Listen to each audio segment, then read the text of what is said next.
theoretical theranthrope or fatuous fabricated fantasy? What was the Sherman Ranch Skinwalker? So Ray, what says you?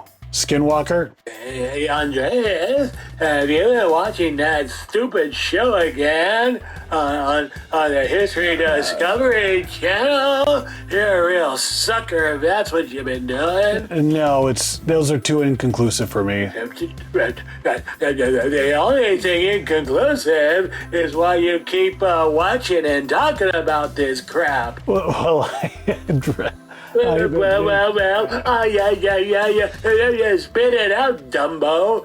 Hey, Andreas, do you think that Marianne would like to come over tonight and share some of that special tuna with Ray Casper? Tuna?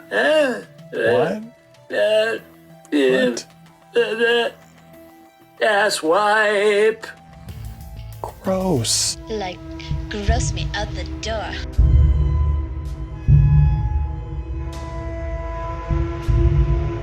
All right, 1994. Where were you? Where were you? Where were you? I was actually in pursuit of a surly Smilodon in Lagoa Santa. Barely made it out alive, barely survived. But here I am. Where were you? So, yes. Yeah, I'm not going to age myself. Okay, well, I was playing Donkey Kong on Super Nintendo. It was glorious. I didn't make it out alive either. Wait. Oh, he's here. So when you're referring to Donkey Kong, you're referring to the video game and not some sexual dalliance. No comment. I see. You don't have to, because I know you were just a wee lassie. Where were you in 1994? Lassie. Yeah, I already made that comment. Well, I know you made that. I know, but you were just a little spunky Brewster. So Sure. Yeah, all right. You don't remember where? No, All right. I don't remember. Okay. Who remembers 1994? Well, this entire show is a send up anyway, so does it really matter what we say as far as the backstories of our own personas? All right, good. So, Skinwalkers, Skinwalker Ranch, 1994. 1994, the Sherman family purchased the Skinwalker Ranch from the Myers family, and immediately things started going skinwalkery. Exactly. As soon as very soon after the Shermans moved in, they were approached by a overly sized wolf. I mean, probably it was estimated or guesstimated, or one of those hated words, 3 times larger than a typical gray wolf. And it approached the family. They were all outside. I don't think the wife was there though. Approached the family in a real docile manner, as almost if it was a pet or had been tamed. And even to the point where Terry Sherman could pet for a few seconds, pet the wolf. And you would think if there was a sinister undertone with this wolf, it would have attacked immediately, but it didn't. However, a curious calf, one of the young calves, because the Shermans were ranchers and their bread and butter was cattle, curious calf came over, and a cute little calf, and wanted to say hello too. And wanted to bump little noses and say hello, how do you do? It's nice to see you. Good to meet you. Oh. And the wolf, the oversized wolf, had a docile look on its face, put its head down, and then attacked without mercy. That's a real Disney moment, people. I love it.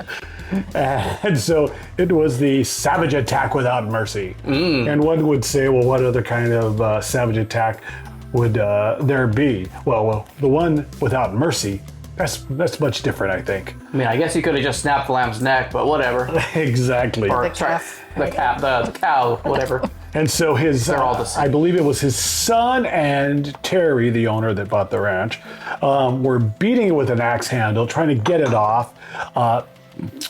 he got out was handed his .357 Magnum, Clint Eastwood style gun, and unloaded it into the side of the attacking beast to no effect.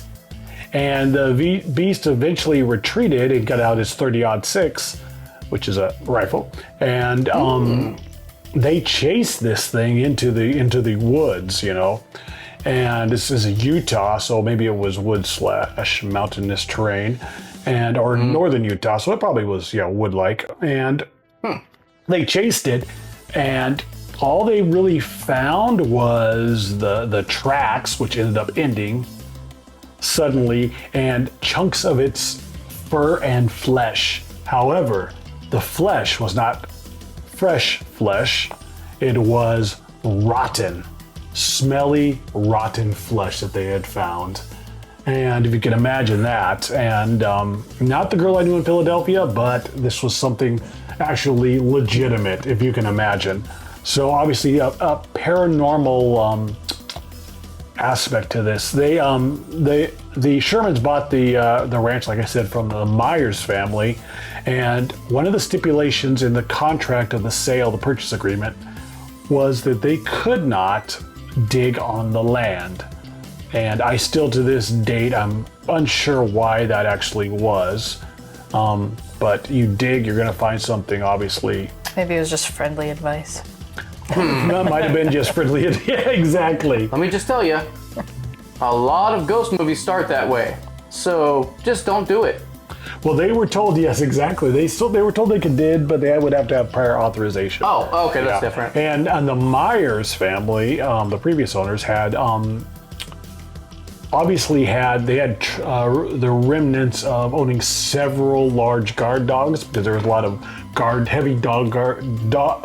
dog chains that were still left on the premises, and it was suspicious. Why do they need these big, heavy guard dog chains, and why would they need so many heavy animal restraints that were found on the property? It was very, very odd to the Shermans, but they thought they had gotten such a good deal on the property that they overlooked a lot of things, as I think most of us would. So it's really extraordinary, and not to jump too far ahead, but some of the encounters with what were perceived to be skinwalkers. No human being was ever harmed except for mentally and emotionally, but the dogs were butchered. Some of the cattle was butchered. Household items started to disappear during the Shermans' tenure there.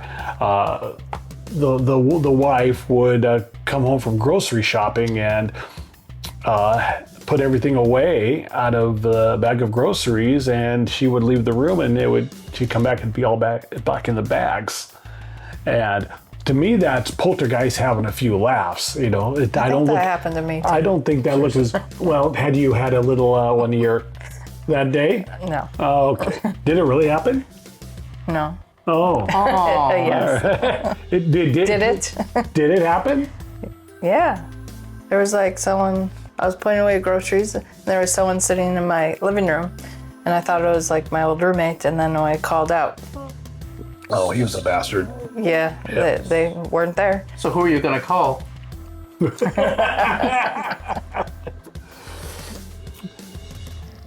That's right. Ghostbusters. So, like I was saying, some of the ranch equipment would end up missing, and Terry Sherman would find it later, but in a real odd situation where it would be, this heavy equipment, and it would be up in a tree or lodged on a part of the roof. And so they were terrified. They weren't getting any sleep. The wife, forgot her name, she ended up by losing her job, and they almost went bankrupt, and they went to the press. And they went to the press out of frustration, I think. They would even hear digging noises, mechanical digging noises underneath the property, if you can imagine that. And they were just terrified, and they were eventually contacted by a one Robert Bigelow billionaire. I think it was an industrialist of some sort, and he had established the first ever National Institute for Discovery Sciences of the Paranormal. NIDS was its name. And he's actually a pretty cool guy.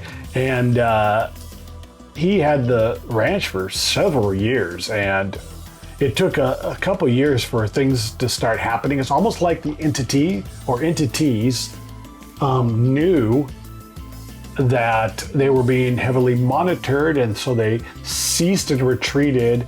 And as with all beings, when boredom overtakes us, we start up again.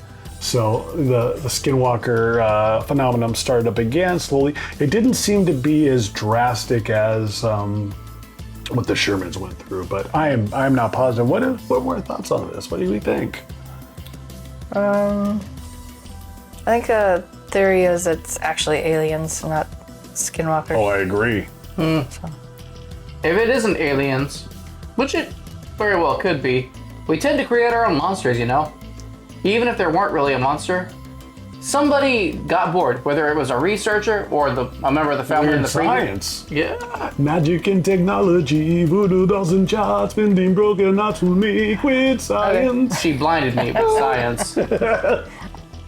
Exactly. So, sorry to interrupt you with that nonsense. No, that was worth it. So, yeah, we create our own monsters, whether with science or not. Don't try to create your own woman. That doesn't work. I promise, it doesn't work. But modern Japanese robotics is making a good old college try at it, though. Mm-hmm. Yeah, well, the Japanese can do anything. So that's a whole other story. I'm saying if you're not them, don't do it. What says you, Madeleine? It's strange that they couldn't ever catch it like on actual like monitors or all the equipment, because they would always have like malfunctions or stuff that doesn't make sense. Exactly. And they covered that on the History Channel series on, is it just called Skinwalker Ranch or something? Something like that. Yeah. Something Skinwalker Ranch, yeah. Yeah, which is actually really, really interesting because they have one of the scientists on there, a southern gentleman, Travis something. Do you know what I'm talking about? Travis something. I'm so sorry. I never remember guys named Travis. It's not going to happen. Well, this chap, you would assume that he wouldn't be really, with it, but this is a really brilliant scientist, and he has actually one of the ones. I'd love to get in this in a following episode about how he came up with the Earth's defense strategy for when we are actually not contacted but invaded by extraterrestrial intelligence. He came up with the actual strategy to combat and every scenario has mankind losing, but it has guerrilla warfare on a small scale winning. Yeah. So the battlefield Earth approach, love it. Let's just get John Travolta in on that one more time, please, people. Love it.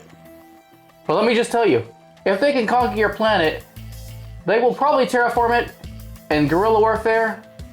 I mean, do you really think we can really train those guerrillas to fight for us? Because I have my doubts. It's never worked in the past, and I can tell you, unless it's the Japanese, just don't do it. It won't work. The aliens are just gonna laugh at us. What says you? I think we would lose. Of course we'll lose. There's no way we would not lose. I mean, if they're spacefaring. I mean, if they can create portals and stuff. Yeah, exactly. That's the thing. And what was suspected was that these encounters were either interdimensional or porthole travelers that was harassing the family, the Myers and the Shermans. They had these things called what the Shermans called the blue meanies. Blue meanies, yeah, and they were these supposed orbs that would terrorize, but it's just not going. Their terrorizing wasn't so much just revealing themselves or shooting and darting. It was installing an emotional terror in anyone who witnessed them, and it was something that was substantial. the just the terror and the fear that you would see one of these orbs and would instill upon you. They feel you take it over. The Native American Ute and Navajo tribes, they spoke of the Skinwalker mythology. That's how long it's gone back. And in that specific region of northern Utah. So there's an alien connection, I believe, and the UFO and the UAP sightings that are associated with this entire subject. Oh my God. Yeah. It's funny, you talk about that sort of thing. Aliens and Skinwalkers, there's very few movies where I ever saw that combine those things. And more on that later, but I've got some thoughts. Thoughts? Yeah. There is a movie that I remember that combines elements of both. I think you've seen it. You might have seen it. Did you see it? What's the movie? I believe it's called Roswell. I'll have to double check on that one. Are you speaking of the one that came out in the 90s? I believe so, yeah, where their legs bend backward. And Yeah. Are you talking about Arrival? Not Arrival. No, not the Arrival. one with Charlie Sheen? Yes. Okay, yeah, that's not, I don't think that's Roswell. What is that movie called? Excuse me, I must consult my oracle. Hold Yeah, on. no, I know what you're talking about. That's actually a pretty good movie. I think I would actually put that movie, and Grimmhauser's going to tell what it is, and we'll talk about it more in the Grimmhauser movie moments. Yes. That is Charlie Sheen's, besides Platoon, best movie. It really, really is. Yes. I totally agree. And just not if you're a fan of the paranormal, but yeah, no. Yeah, I know what you're talking about too, yes. It's The Arrival. It is called The Arrival. The Arrival, yes. The Arrival, yes. All right. The movie was crazy. Oh, yeah, it was. Okay, more on that in a minute. Yeah. So, the livestock would disappear and reappear in different areas, and they were always missing, and Terry Sherman would have to attempt to seek out and try to relocate. A lot of the times they would be found surgically mutilated, no signs of blood loss or anything, or they would have all their blood sucked out of them, or however it was. And I think there's one particular occasion where it was a group of cattle that were in a pen, and they ended up in a enclosed shed, just all huddled and almost like symmetrically stacked in there, and almost in a trance. And when they came out of the trance, they started to panic, and it was just abject chaos. And so... Don't huff pottery glaze, people. Don't do that either. Yes. So the History Channel show, is it... do you like it? Did you like it? Yeah. Do you like it? Is it still on? Are they still doing it? Or are they just all in reruns? I think there's a one that came out in like January. Oh, okay. So I think it's still active, but And the thing I'm about not sure. Discovery and History Channel and anything that has to do with the paranormal, what I don't like, I like the fact that there are major networks that pursue this kind of stuff, but what I do not like is everything is, isn't there a, or couldn't there be a, or why isn't there a, instead of this is that is this, because if that was even a revelation, any of those could be a legitimate revelation, it'd be on, well, first of all, it'd be on the front page of the Daily Mail, but government agencies would knock that stuff down immediately. Oh, yeah. That's why disclosure, even under the Mr. T administration, we think disclosure is imminent. I don't think so. It's is everyone who's watching this channel, is our dear friends here, are we all prepared and able to take in this information and go about our daily lives and not break down and be chaotic and have to be marshaled into martial law? Of course we are. You're watching this show, of course you are. General public, I don't think so. I don't see why though. Well, I was discussing this with a dear friend of mine the other day, and basically what would happen is religion breaks down, and how important is religion? it seems to be very, very important on this planet, religion of a sort. Not only that, is it important to the people that are into this? Of course, but it's so funny though that the majority, aside from Harry Reid, the majority of the proponents of disclosure are on the political right, believe it or not. That didn't used to be the case, but it is now for some reason. These things shift, man. Yeah, they really do.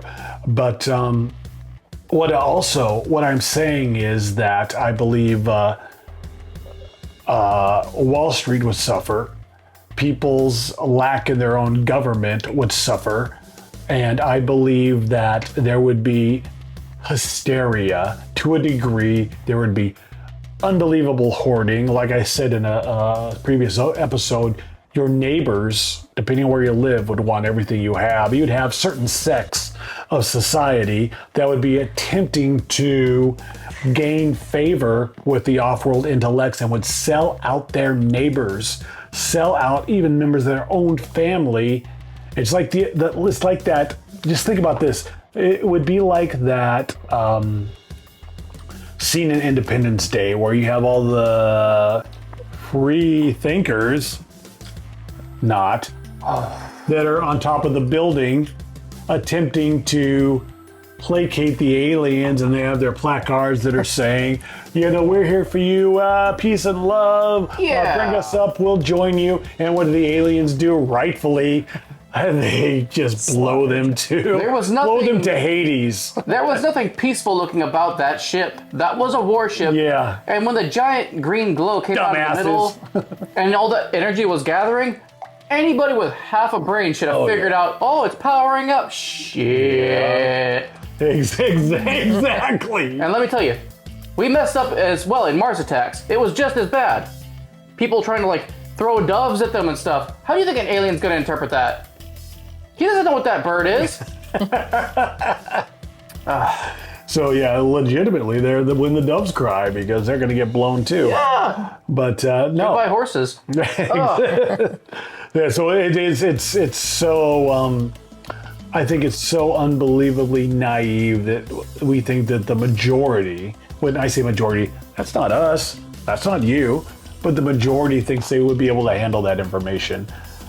People would still have to go to work. They'd also have to pick their kids I thought up. going to work knowing this? Yeah, forget it. I don't exactly. I don't know. People say, well, why do I have to pay my taxes? Why do I have to pay this bill? They We're all did that gonna already. Yeah, I guess that's true. Nice. Well, the aliens pay our taxes. Yes. And I'm talking about the extraterrestrials. Let's be clear on that. Will they pay our taxes too? Will they pay new taxes?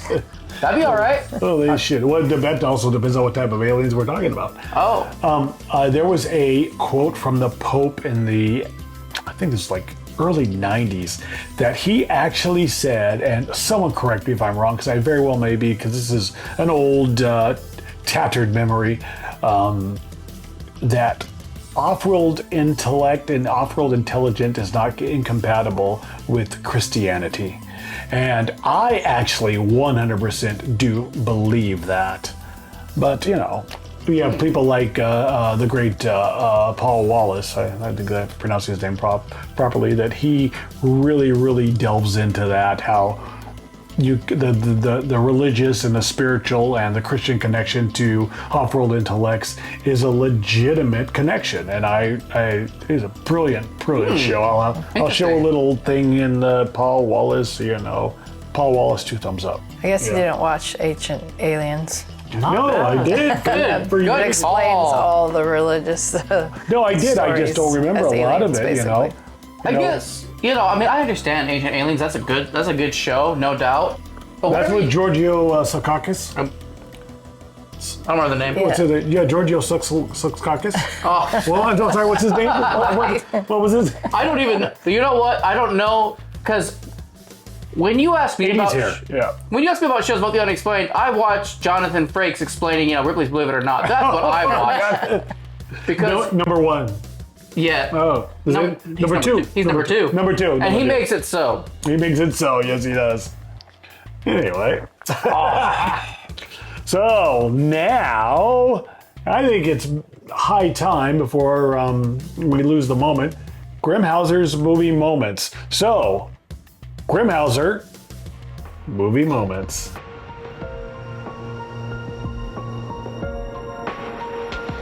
Let's talk about The Arrival. As we mentioned earlier, Charlie Sheen, go figure.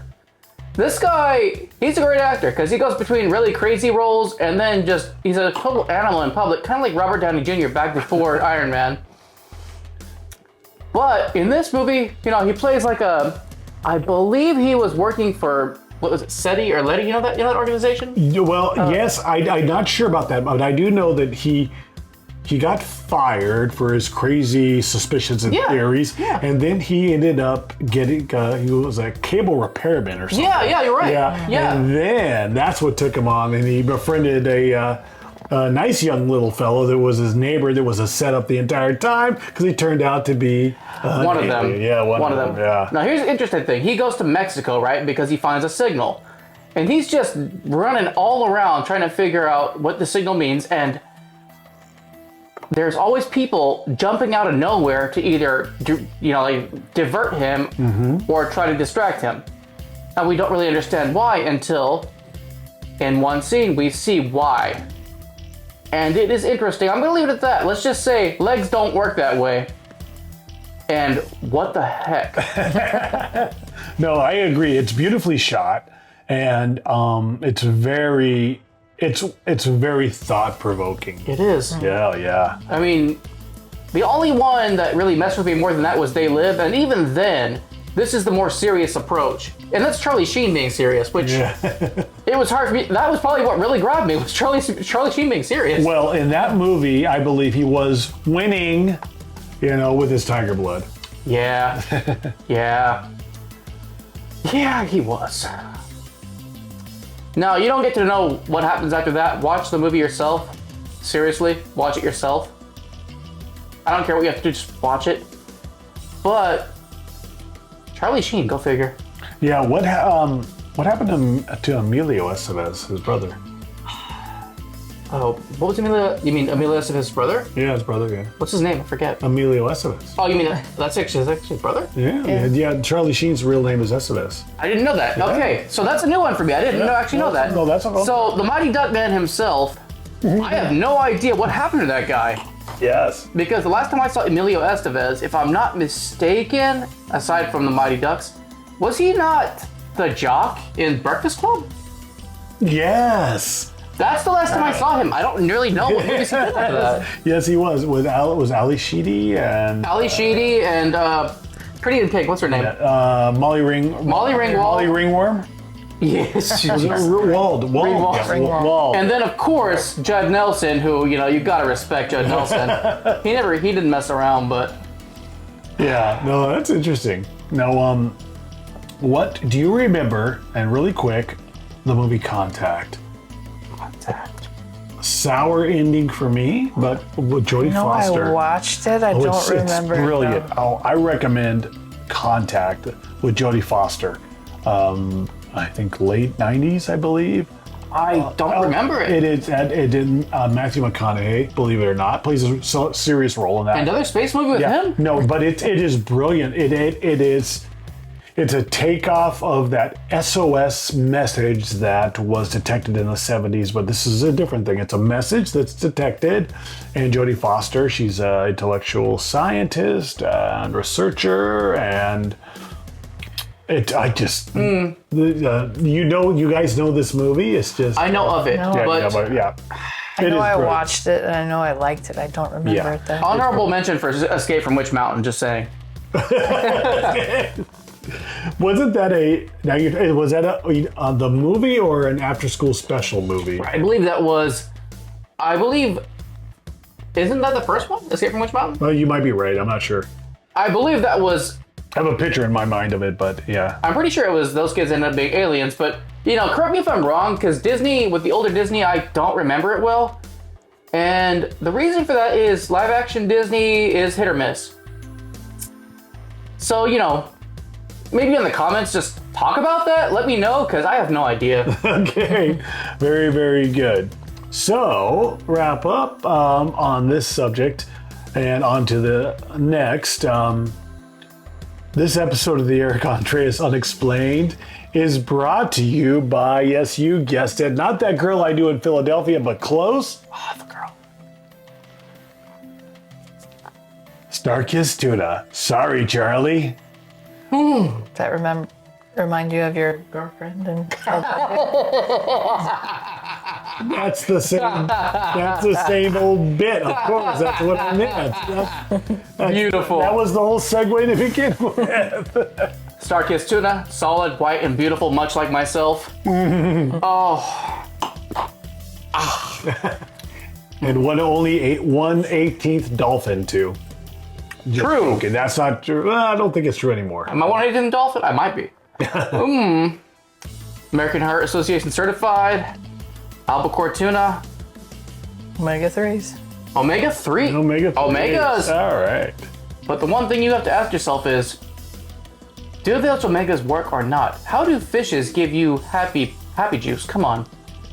Because they don't look happy to me. I'm just saying. Fishes never look happy.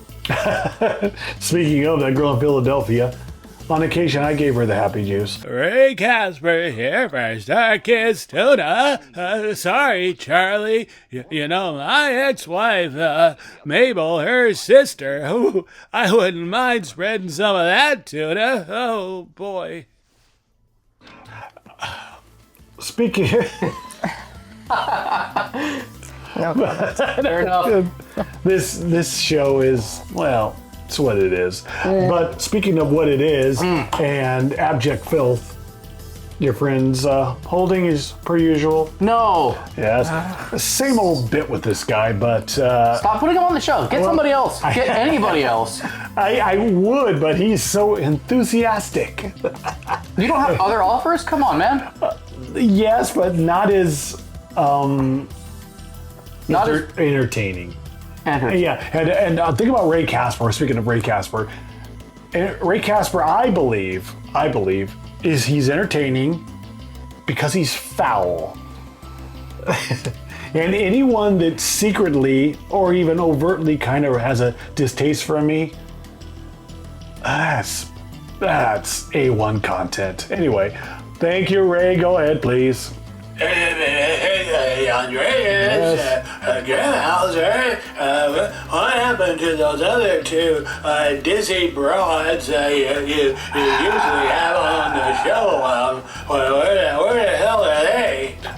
They do still come back on occasion, Natasha and McKibben. Well, thinking about it, What's your it's Drunk bastard.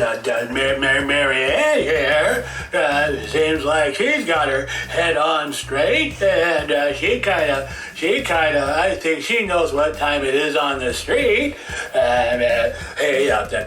Seen a rap video? Marianne, why don't you come over tonight and visit good old Ray Casper? I'm Ray Casper, and we'll have a couple of drinks.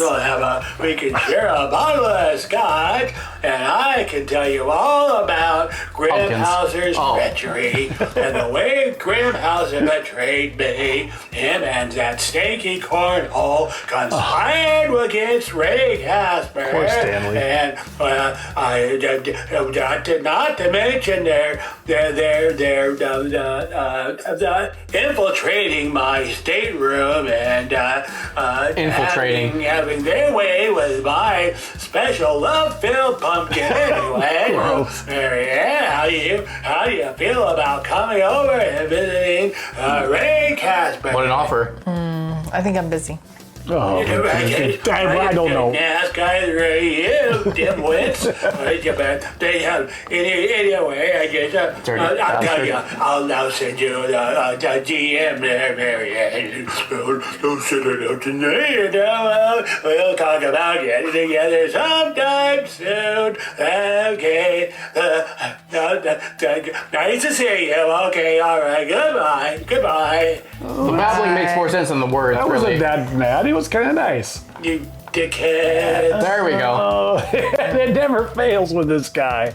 So sorry about that. Your patience is infinite. I think that you just like his abuse.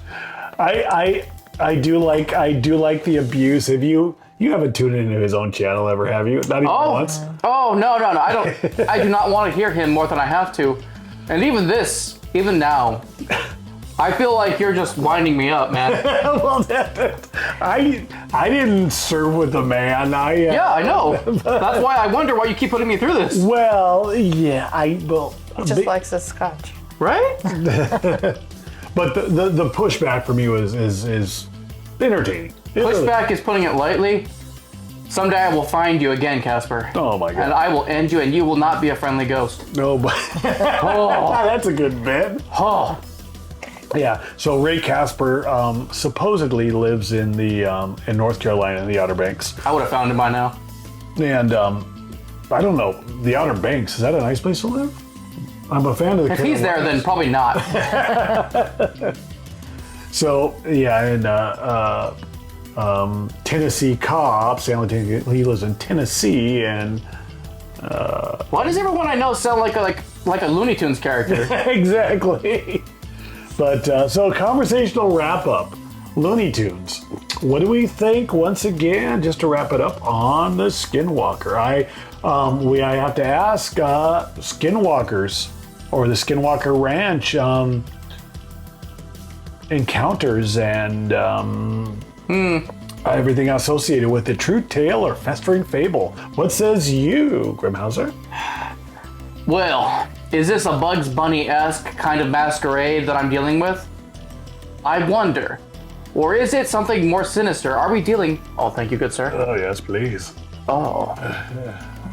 Strong finish right here. Mm-hmm. So, do I think Charlie Sheen had a point? In as much as Charlie Sheen could ever have a point, yes. True tale. Because, if you're gonna find anything questionable, it's probably gonna be while you're a cable repairman. There we are. Yes, yeah, you think about that? Who else is gonna find the weird stuff? Oh, yeah. This is why I never worked for the cable company. Nothing against you guys, really? Xfinity, really? Because he tapped into all kinds of stuff. He did. Yeah. He did. He found stuff. And we always hear all these weird, odd signals that we just say, oh, it's like stars exploding or some randomness. You know what? Stars don't talk. But, Madeleine, what says you? Well, really quick, on the cable situation, I did, when I lived at my last place, I had a cable repairman come over, and he was installing not only the cable, but the modem and all for the interwebs. Certainly. And he looked at me and he said, oldandsaggy.com, really? Ew. And To each his own. To each his own. Anyway, that's a lie. I made that up. He's not. Madeleine, what says you? True tale or festering fable? I'm always going with both. Because any fable is folklore based on some kind of truth. If you were going to try to suss out that truth, what do you think it's based on? What do you think? I think the alien component. But why? Just really give me an idea. Why? Because I can see an alien being so different from basically us and other animals versus one of us turning into an animal. Oh, okay. So you're the reasoning you're saying is rather than human beings having the capability of the supernatural, fair enough, it makes more sense to deal with the extraterrestrial because, what's the choice? What are the chances that we're really alone in the universe? So do you believe in 0. witches or aliens? That's a fair question. My answer is there are Wiccans, and I haven't seen magic, but I've seen meteorites, so I'll take it. Aliens, good call. Okay. Good call. So, true tale, festering fable, or... She told you. Both. Both. Okay, both. All right, good. I like it. Middle ground. I was a middle child. You don't get that very much. Marsha. I have to say that the Skinwalker Ranch and all the associated dalliances, as it were, 100% true tale. Were there exaggerations? Was it a possibility that the Shermans exaggerated when they found or they suspected that there might be a way for the press to elevate the price of their sale? Maybe. And the after the ownership of what's his name? The billionaire. Yeah, the billionaire. We'll just call him the billionaire. This is, and forgive me on these episodes, by the time, it gets... Look it up yourself. That's what the drink says to me. Robert Bigelow. Just Bigelow? Yeah, Robert Bigelow. He sold it to a one dapper chap, Brandon Fugel, and who was a real estate, who owns it still to this day, and he's on the episodes on the History Channel. And who is still investigating, I believe, and still owns it to this day. And it's really funny about Fugel is Brandon Fugel. He goes out into the field with the guys, and you have a security team, you have the scientists, and he's wearing his beautiful Savile Row suit in the field. And I think there's always one. I think to myself, how cool is that? Because he's not trying to appears. This is my opinion. He is not attempting to be rugged. Well, practical. Neither of those. He's not attempting to be one of the guys or one of the people. He's actually. He's kind of trying to be a little bit of a dickhead. A dandy. And dickheads are good. They really, really are. In the proper degree. And in the right context. So the proper degree of dickery is what you're saying. Yes, exactly. All right. So I say true tale. Based on dickery. Yeah, based on dickery. Well, I don't think these billionaires would invest their funds in something they thought was bollocks. I really don't think so. Yeah. You got me. There, Checo? I love that. I don't think so. Not for so you want. Oh yes, of course. Whoa, Donnie. Just because it goes down the wrong pipe doesn't mean I won't finish it. Speaking of down the wrong pipe, that girl in Philadelphia. Every time. Oh yes, exactly. So, anyway, I'd like to thank Madeleine M so much for attending once again. This has been a spirited interaction. We have the great Blake Grimmhauser here, movie mythology master, and myself, and obviously Ray Casper. And Ray Casper wants to do his typical outro, as we promised. Get somebody else. Well, we brought Stanley on one time. And can you get Charlie Sheen? Now, maybe. The way that his things are going for him. I bet he has some stuff to talk about. Why would he not come on? And we have big plans for this channel, so please like and subscribe and help us on our our journey, Charlie Sheen, our rugged please. journey. Yeah, come on, reach out to us, man. Exactly. Well, he has a publicist. We should send this to him. Charlie Sheen's publicist. Yeah, exactly. Anyway, so Ray Casper, please go. Ray Casper, Ray. Thank you so much for tuning into the Erich Andreas Ray Casper Blake Treacherous Grimmhauser show. And if you want to see a real show, like I always say, come on over to the Ray Casper show. All right. Your weird ass show. I'm Ray Casper, and I'm gonna be doing a special interview with Mary Ann here on my show. Madeleine? Really? There's a degree to said it. Mary Ann, But after not I get must be someone else. with apple bottle of scotch, coming and starring on the Ray Casper show will be the least she's doing that night. If you know what I mean, if you know what I mean, wink, wink. Alcohol won't help you, sir. You know what I mean, Grimmhauser? I have a feeling that you're not a fan of the lady, so you have no idea. But she's going to be coming over real soon. Scotch is never the sugar thing. Entertain her properly.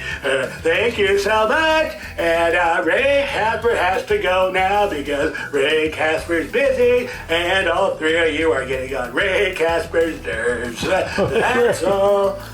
Thank you, Ray. Thank you. Don't forget to change your Depends, Ray. Worthless pricks.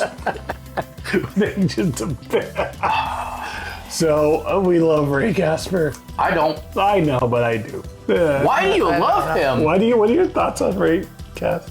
He's a dirty old man. Of course course he's a dirty That's a old very man. generous I guess that's assessment. why you like him. No. Like I say, he's content. Anyway, so thank you so much for tuning into the Erich Andreas Unexplained, Madeleine, Blake Grimmhauser, a movie mythology master and filmologist. And as we always say on these episodes, we give it the unexplained 2 thumbs up and the peace out. Whatever the hell that means. What does that mean? Yeah, what does that mean? You tell me. I ate a bug. Charlie Sheen. Okay.